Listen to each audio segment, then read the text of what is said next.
The last presentation for today comes from Vikram Sinha, somebody who is a real rock star within the Ooredoo group.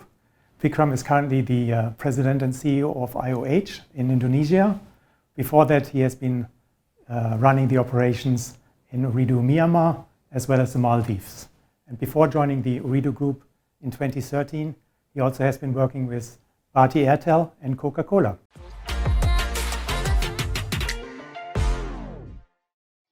Good day, everyone. My name is Vikram Sinha. I am the Chief Executive Officer of Indosat Ooredoo Hutchison. Welcome to Capital Market Day in Doha. Let me break my presentation into three parts. First, I want to bring all of you to Indonesia.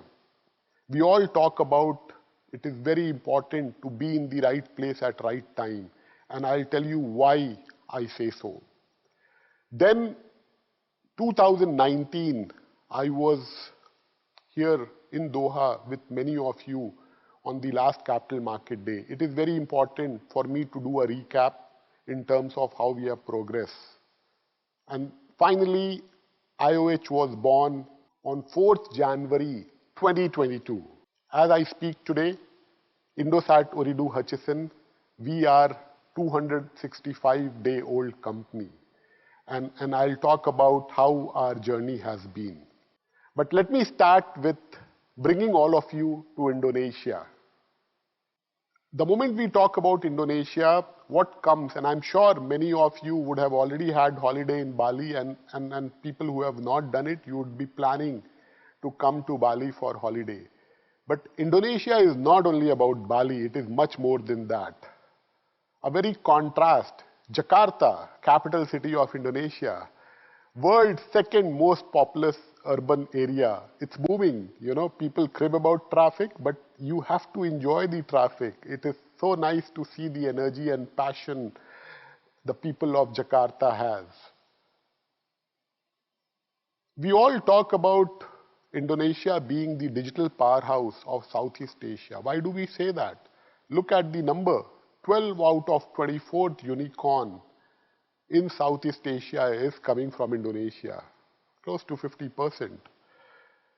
All the important number, whether it is demographics, and especially on digital indicators, it is incredible, it is all setting it up. And that is why the souvenir credit rating and everyone is all focusing on Indonesia.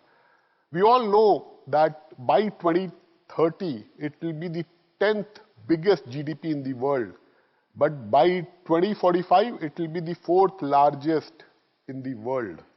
This is where I said that it is very important to be in the right place at right time. And this is where the role of, companies like Indosat, and especially the role of telco sector is very critical. Let me share with you one data point. The digital GMV, the gross merchandise value of digital economy today, as of today, for Indonesia is $70 billion.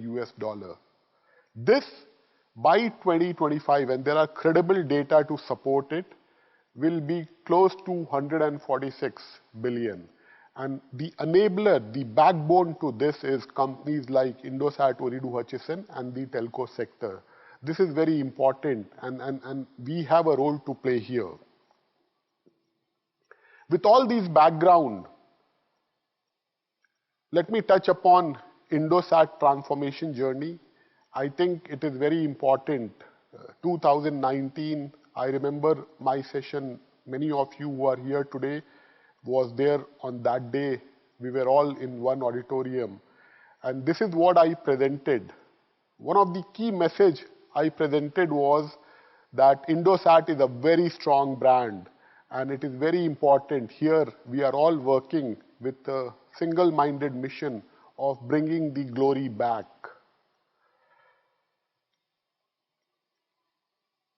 14 quarter down the line, and then this is a 12-quarter result. Look at APAC number.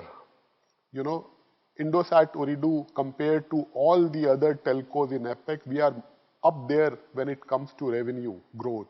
But when it comes to EBITDA margin growth, we are among the top 3 in the Asia Pacific region. These are all third-party credible data. What we did is our revenue, Indosat revenue was growing 7x of the industry. This is 12-quarter numbers. And more important, the EBITDA was growing 2x of the revenue. With this kind of growth, we were able to deliver shareholder value. When it comes to market capitalization, look at the number. You know, in 2018, from a $631 million US dollar, 2021, end of 2021, it was 3.5. Similarly, enterprise value, 2x growth.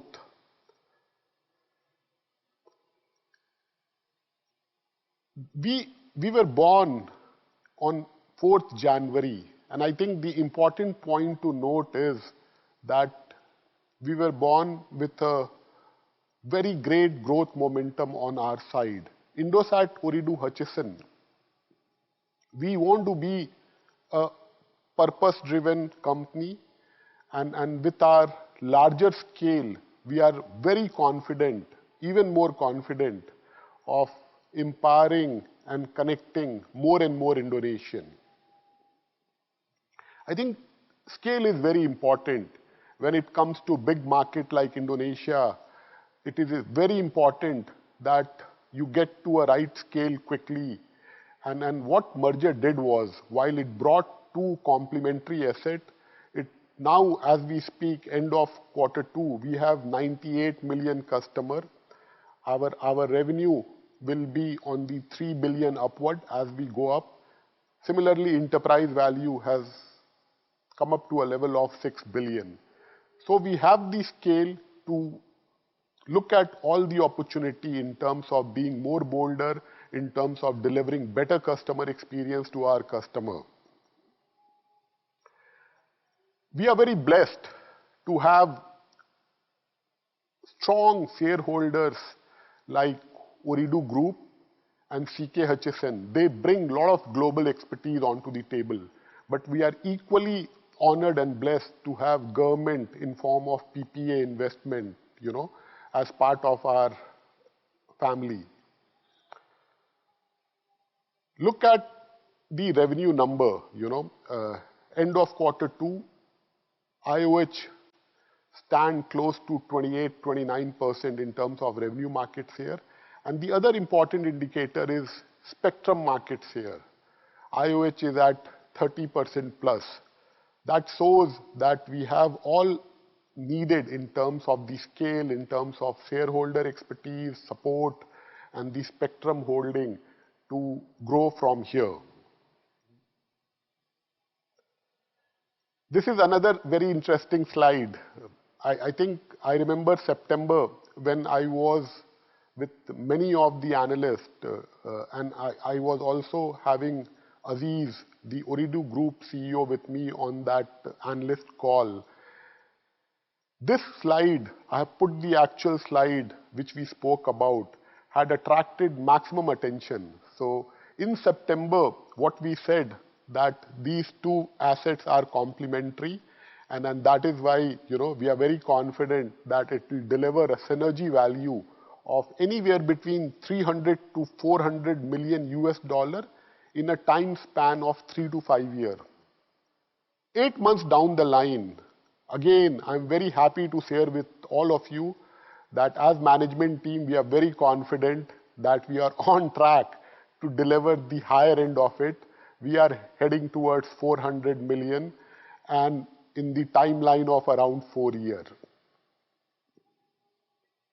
This was the result number which we announced in Q2.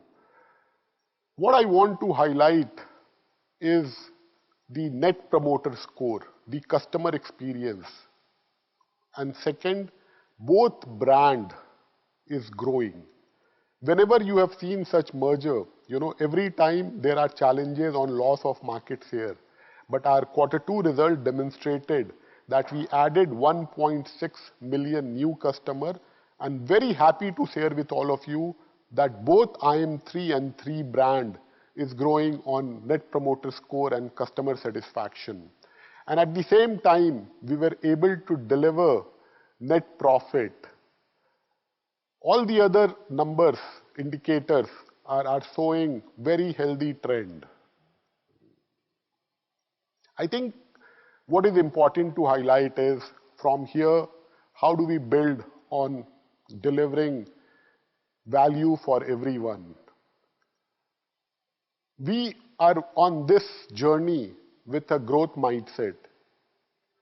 Our shareholders supported us to work on this with a maximized approach where we can make 1 + 1 = 10. And they supported us big time on ensuring that we give #1 priority to customer experience. With this background, we want to ensure that we really double down on our core business. It is very important to ensure that we are doing very well and we are putting everything in place to drive the core business. And while we do that, we have the scale to grow our adjacent revenue. We have done a lot of partnership, and in this, we want to leverage our scale and work with the best available in terms of partnership. And the underline for all these things will be, we want to really build on customer trust. We want to deliver marvelous customer experience. With all these background, I started with the Indonesia story, and I again want to show you that our purpose is not only to connect, to empower every Indonesian. And we have the opportunity to empower 275 million Indonesians with a special focus on small and medium enterprise. The small and medium enterprise in Indonesia is 62 million. We are working with partners like Google to create a marketplace to make sure that we are really able to do this, and this will help the GDP of Indonesia also to go forward. At the same time, we are working with enterprises to create virtual private network, to work towards Industry 4.0. And then we are also working with public sectors in terms of supporting them on fulfilling the vision of empowering Indonesia. Thank you very much. This closes my presentation, and I'll be very happy to take any question during the question and answer session. Thank you.